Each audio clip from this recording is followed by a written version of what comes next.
As Nigeria prepares to take on a new leadership in less than 42 hours, there has been a lot of agitation from different quarters.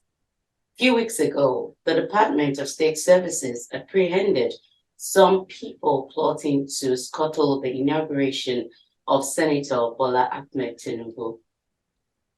And recently, a group of 5 Abuja residents filed a suit seeking to stop the same inauguration. Well, there seemed to be a lot of drama around this inauguration. That's why we're here. Hello and welcome to Let's Talk. My name is Olujoke Masako with the topic 2023 Transition and Inauguration. My guest is Mr. Sunkanmi Vaughan, a public and political commentator. But before we delve into the program proper, I'd like to remind you to please subscribe to our YouTube channel and follow us on all of our social media platforms. Please stay with us and enjoy the ride with us. Thank you so much, Mr. Sunkanmi Vaughan, for coming on the show. It's nice having you. The pleasure is mine, and it's a laudable effort, and it's a great thing. Congratulations to all of us. Congratulations to Nigerians, and we appreciate the effort and the success of the events leading up to the grand finale. So I'm happy and I'm excited to be here today. Thank you so much for inviting me. Now, the wave of uncertainty had manifested in different ways towards the inauguration. From your own side of the divide, what do you think is plaguing the inauguration? This is politics, and the reality now is that the elections are over. The winners have been declared. The build-up just started right from February 26th, 2022, when the INEC chairman, Professor Mahmoud Yakub, announced the timetable for the election. And exactly a year afterwards, the election held, and a winner was declared. It's regardless of the way those who did not win or who were not successful in their quest to win the election, regardless of their opinion and, of course, their position. The Constitution also has laid down procedures and steps they have to take in order to challenge and exercise their right to query the outcome of the elections. And that is a very commendable way. It is very good for our democracy. Any other thing outside democracy, as far as I am concerned, which is in agreement with all most of the opinion leaders in Nigeria, it is not going to be accepted.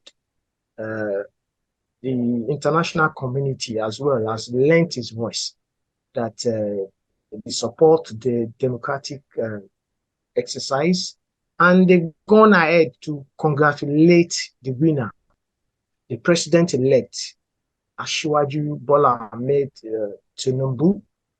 And from the day that he won the APC ticket, that is on the June 8th, Wednesday, on the June 8th, 2022, right to the point where the day was declared officially as the winner on the 1st of March, 2023. The process had gone on smoothly. However, like I said, and I completely understand that it is within the right of those who have reasons to query the process to do so within the laid down rules in the Constitution. I know that without the events are taken, the events are rolled out and the the various arms of the government that are saddled with the responsibility to address the concerns of petitions arising right from the House of Assembly elections to the senatorial to the governorship to the uh, all the various elections. The judiciary is up to the task, and I'm happy that the process is on. Um, in Nigeria, when uh, situations or when issues are currently in court, we are not encouraged to talk about it because it's been handed over to the courts. So uh, whoever it is that is taking that legitimate route to query the outcome of the election, I want to believe that uh, it is the right thing they've done and the process is on. Um, but as a Nigerian, I'm also happy with many other, several other millions of other Nigerians that we have a democratically elected president-elect.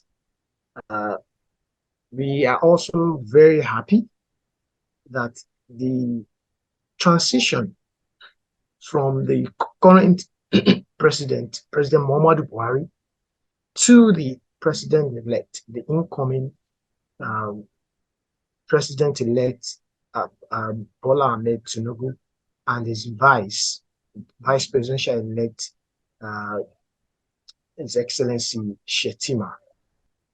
We are very happy about it. We are also very, very hopeful that the expectations, the promises that they have made, the party in its manifesto, the president-elect and his vice, the promises that they made during the elections, they are they are very, very compelling, and we can't wait to play our part and to to hold them accountable in keeping their promises. Uh, the oath taking itself, when it's going to be taken tomorrow, places enormous responsibility on the shoulders of these two leaders. Bola Ahmed Tinubu is so ready to be sworn in tomorrow. I mean, yeah, and considering the many threats to abort his inauguration, do you think Nigerians are being fair to him, or what does Nigerians have to lose with him being at the helm of affairs? Quite honestly, I think the use of the word abort, it's not appropriate. Uh, it's not appropriate because I feel that for every effort to query the processes and you go through the judicial process, then it means that uh, is an exercise to get justice for whoever feels aggrieved. I also know that those who will sit in court to argue and to decide on this case uh, will do so in consideration of what our constitution says. So I feel it is a little bit too early to label or to imply that when people have reasons to query the processes and they go through the courts, it is then automatically an attempt to abort it, because our constitution does not give room to such processes. Uh, However, I also feel strongly that many Nigerians uh, are not even aware of this. Uh, and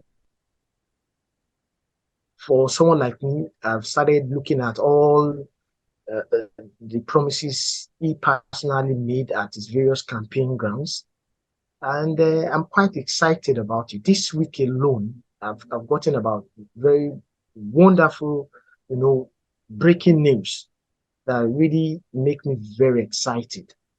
One of it was the Zongeru hydropower station that is on. Another one is the Siemens electricity thing that's now up to 80%. Another thing is the inauguration of the Dangote refinery that is meant to produce and meet up with the local uh, uh, petrol consumption that have been taking a significant chunk of our resources in form of subsidy. Uh, there are also some very positive news around the economy. Uh, and the Nigerian Stock Exchange positively responded to it with the rally. So, as a matter of fact, yesterday I was in a conversation with someone, and then I the the pronouncement by the court in Kano yesterday on the primary processes in Kano State and Abia State, one of the parties annulling, saying that the process did not meet up the constitutional the requirement laid down in the electoral laws. I was discussing and drawing the attention to them. It's basically the reaction of the person was like, please let them not scatter the rally. We are having in the Nigerian Stock Exchange. And then I said, in the local parlance, I said the Nigerian Stock Exchange, they can't pay, you know. So it's in balancing this. It's very important to understand that whoever or whatever exercise that is taken through the judicial process, those who are taking that route must be commended for taking the right channel and not, going through chaos, creating problem and the rest of them. And we also understand that the people who they've taken to court also have very competent people to argue their case. So it's a bit too early to say that the exercises were important, but in all estimation, with all the pointers on ground, and from historical antecedents, and from what I understand as what made the victory of Ashwaju Bola Ahmed Tinubu to be authentic. I feel strongly that such exercise, with all due respect to what the judges will decide on, it's not likely to be successful. So that's my reaction to that. Let's quickly go on this break. We will be right back.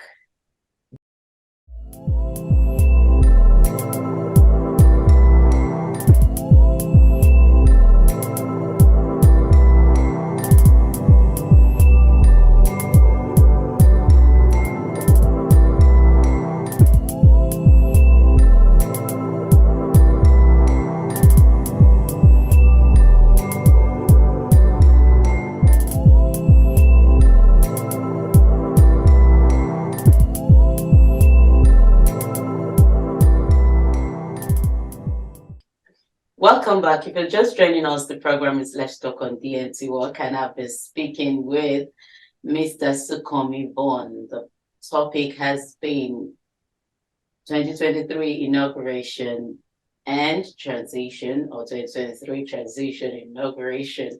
So if you're just joining us, I'm sure you know that you've missed a lot, but you can always enjoy the concluding part with us and go back to watch the video. That's why it's there for you. Stay with us. Thank you so much, Mr. Sunkanmi, for standing by. You're welcome. Now, the transition process has begun, and according to SGF, it has reached its peak. It has gotten to a particular point that everybody is really, really ready now and waiting to finally experience a new tenure, a new government, having to take charge of the nation. Now, what should we expect? We should be hopeful. we should be optimistic. We should remain patriotic. We should continue to hold the leaders accountable. The promises made uh, during the campaigns, in fact, if you have not filed them, this is a good time to start filing them. I would like to encourage people to understand that leadership is a body. It's so easy to see the faults in leadership, but by the time you step into leadership, you would know that uh, it takes a lot away from you. And that is why most times it's always appropriate uh, to support leaders, to pray for them, to hold them accountable. And when you want to criticize leaders, and this I am saying because this has defined the way I approach leadership and how I take leadership to task. Understand the issues very, very well. If you understand issues very well, then you can appreciate the challenge. You could know the grounds that have been covered. You will be able to understand the ground that is yet to be covered.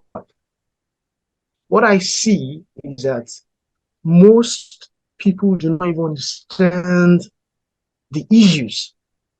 They do not even understand the issues.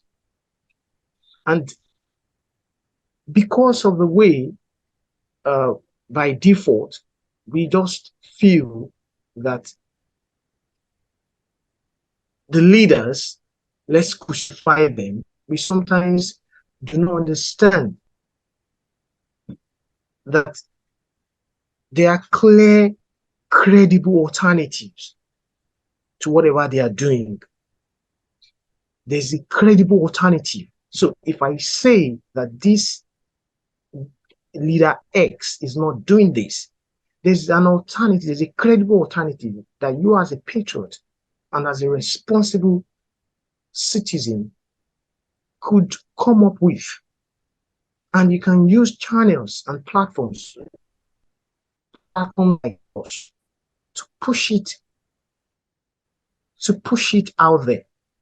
So I would expect, for example, that as soon as the president-elect and the vice president-elect is sworn in, they should immediately constitute their cabinet. I am speaking for myself and I'm speaking for many other Nigerians. We are not going to accept the excuse of what happened in 2015 when it took several months before the minister constituted his cabinet. So we would expect that the president-elect and the vice president would immediately appoint the ministers. We would also expect that those who would be elected, who would be appointed to work with him, would have to be people who understand his dream and his vision and are absolutely patriotic and competent. Okay.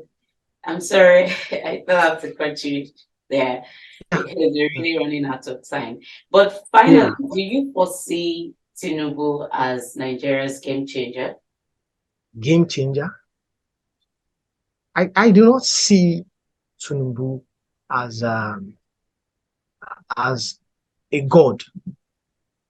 I see him as someone who, by reason of his antecedents, right from the time when he was my senator in Lagos West in 1992, to when he was my governor from 1999 to 2007, to now that by tomorrow will be my president.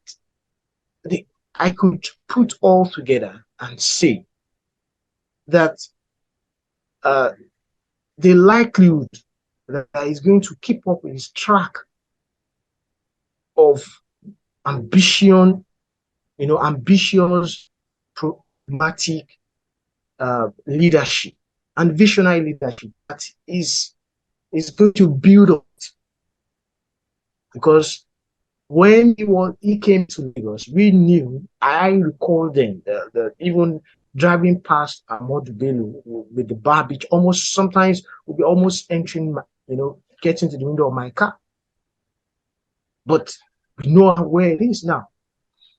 We know, I when in one of his birthday colloquium, when Aliko Dangote, Alhaji Aliko Dangote, spoke about his Dangote refinery, that after he won the bid to take over Port Harcourt refinery and the rest of them, and it was cancelled by the late President Yaradra, he ran back to Ashwaj Bola Ahmed to please help him. And then he was able to help him with that large expanse of land where we now have the refinery.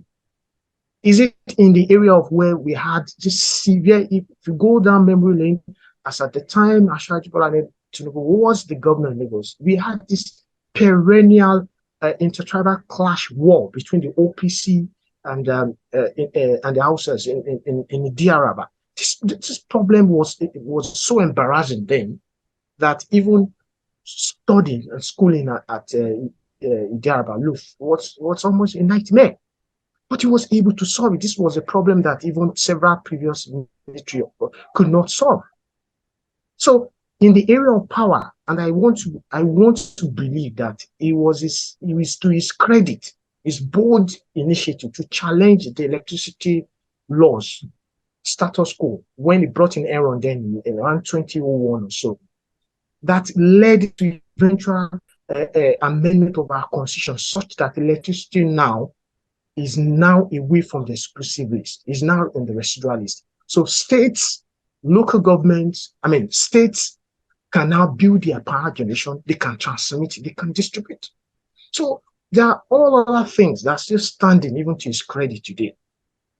So I want to believe that by the past, I could say that the likelihood that he will build on his past effort, and he's not to be a very extremely hardworking leader. So I want to believe that he would build on it. And he's also someone who is seen as,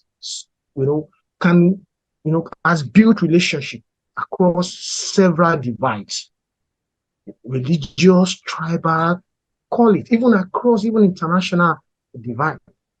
So I want to believe that based on that, we can only talk about the past, and on the basis of that past, we can then make an informed projection about what will happen next. You understand? But I know that being a game changer makes it look as if it's going to be a one-man show. Okay. Yeah, it's not going to be a one-man show. It was not what he achieved in the past. Even he says it, that he relied heavily on the support he got from his team. So I want to believe that if he's able to put a great team together once again, and competent, patriotic people, and we Nigerians support him, then we can achieve an improvement and get. Thank you so much for that. Thank you so much.